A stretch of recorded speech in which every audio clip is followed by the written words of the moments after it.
if I told you today that things are actually working for you?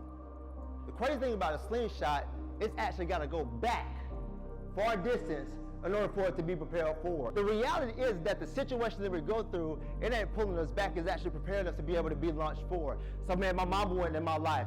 You think that's holding you back? No, it's just stretching you back just a little bit further. Guess what? My dad went around, my uncle went around, my cousin went to jail. Every single one of these things, man, I failed a grade and I'm behind already. All these things, what they continue to do is they continue to be stretched back. And what happens is when we get stretched back in the same way that this actual slingshot does, what it does, it has the ability to be able to propel us forward.